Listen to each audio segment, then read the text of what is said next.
ओम शांति। 2 अप्रैल। भगवान आए हैं तुम बच्चों के सामने ज्ञान डांस करने।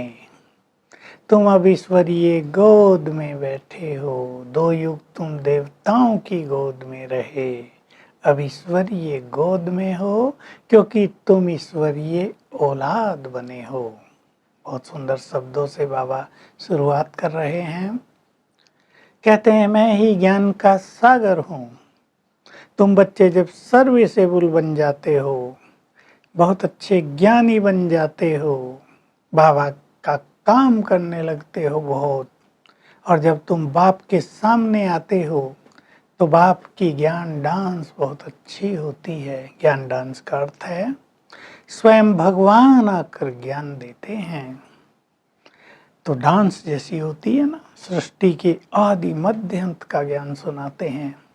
कहते मेरे द्वारा ही पहले तुम मुझे जानो और फिर इस सृष्टि में पीस, प्योरिटी, हैप्पीनेस कैसे स्थापित होती है, ये मेरे द्वारा तुम जान सकते हो। ये भारत कितना महान था, देवी देवताओं की दुनिया थी, कैसे पतन हुआ, फिर ये कैसे देवताओं की दुनिया बनेगी, ये सारे सृष्टि के आदि मध्यंत के राज तुम मेरे द्वारा जानते हो। इसको कहते हैं ज्ञान डांस करना। बाबा उदाहरण देते हैं जैसे डांसिंग गर्ल हो कोई डांस करने वाली, लेकिन सामने 5-7 लोग ऐसे ही बैठे हों जिनको डांस में कोई रुचि ना हो तो उसका डांस होगा ही नहीं ना। और अच्छी सभा लगी हो, वाह वाह करने वाले बैठे हों, डांस के प्रेमी बैठे हों तो डांस कितना अच्छा होगा। तो बाबा कहते मेरे सामने भी जब बहुत अच्छी आत्माएं बैठी होती हैं, ज्ञानवान, सर्विसेबल, बहुत अच्छा कार्य करने वाली, तो मैं भी ज्ञान का जैसे डांस करता हूँ, गुये गुये बातें तुम सबको सुनाता रहता हूँ। तो कितना सुंदर समय आया है जब भगवान स्वयं ज्ञान देने आए हैं। लेंगे उसका ज्ञान।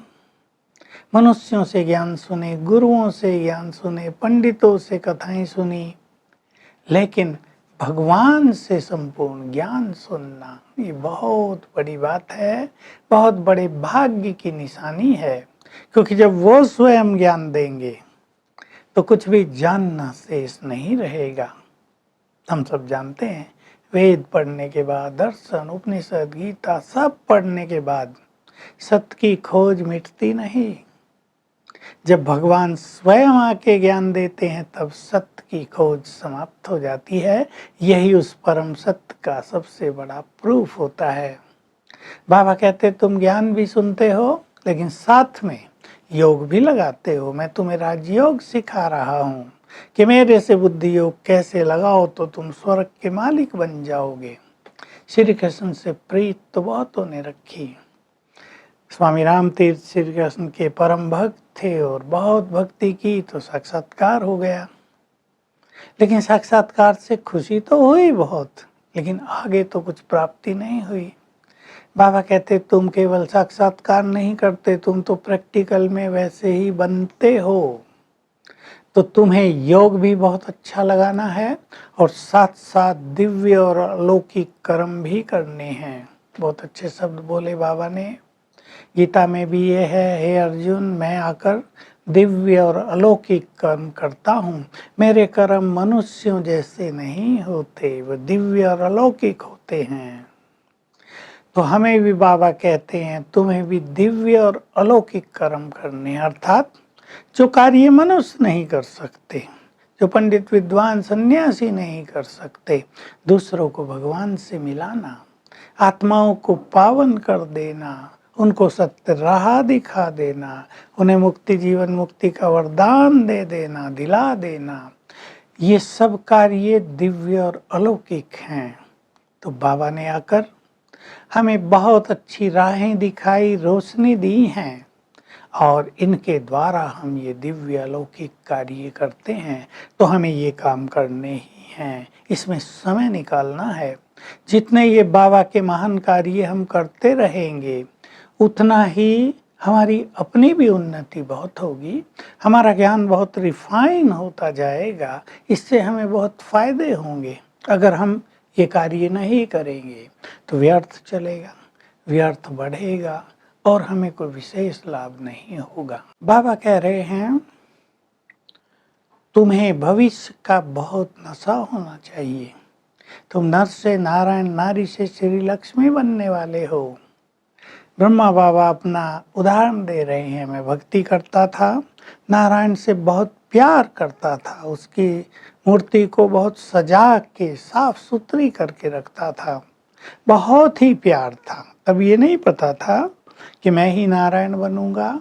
अब बाबा ने आकर ज्ञान दिया तो पता चल गया कि मुझे तो नर से नारायण बनना है, इसीलिए मैं नारायण की बहुत प्यार से भक्ति करता था। तो अब और ज्यादा प्यार हो गया अपने भविष्य से, क्योंकि वही मेरा भविष्य है। वरदान है ईश्वरीय प्राप्ति द्वारा लाइट का क्राउन प्राप्त करने वाले, सर्व प्राप्तियों से संपन्न भव। तो बाबा एक्सप्लेन कर रहे हैं दुनिया में भी भाग्य की निशानी होती है ताज, अर्थात कोई राजा के घर में जन्म ले तो लोग कहेंगे ना कितना भाग्यवान है ये व्यक्ति। साहूकारों के घर में जन्म ले उसको भी भाग्यवान मानेंगे। और भविष्य ताज का आधार है लाइट का क्राउन, लाइट का ताज। और लाइट का ताज मिलता है प्योरिटी से। तो जब प्योरिटी आ जाती है तो लाइट का ताज बढ़ जाता है, उसका ऑरा बड़ा हो जाता है और सब प्राप्तियों का अनुभव होने लगता है। बहुत सूक्ष्म बात कही, अगर एक भी प्राप्ति की कमी है जीवन में तो ये जो क्राउन है ये हल्का हो जाएगा, यानी इसकी जो लंबाई है कम हो जाएगी, इसका जो तेज है वो थोड़ा कम हो जाएगा। मान लो किसी के जीवन में सुख तो है पर प्रेम नहीं है, प्रेम तो है पर शांति नहीं है, धन तो है पर संबंधों में मिठास नहीं है, तो ये ओरा कटता रहेगा, ये पावरफुल नहीं बनेगा, तो अपने को भाग्यवान नहीं मानेंगे। स्लोगन है अपनी मनसा रूहानी स्थिति में स्थित रहने वाले ही सच्चे मादानी हैं। तो आज हम सारा दिन अभ्यास करेंगे, मैं परम पवित्र आत्मा हूँ, पवित्रता का फरिश्ता हूँ और मेरे चारों ओर, सिर के चारों ओर प्योरिटी का गोल्डन ओरा है और मेरे चारों ओर, फरिश्ते के चारों ओर भी पवित्रता का आभा मंडल है।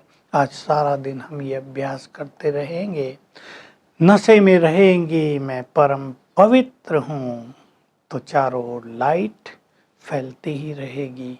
Om Shanti. To watch Peace of Mind channel videos on YouTube, subscribe us on youtube.com/tvpeaceofmind. Just a click for a peaceful life.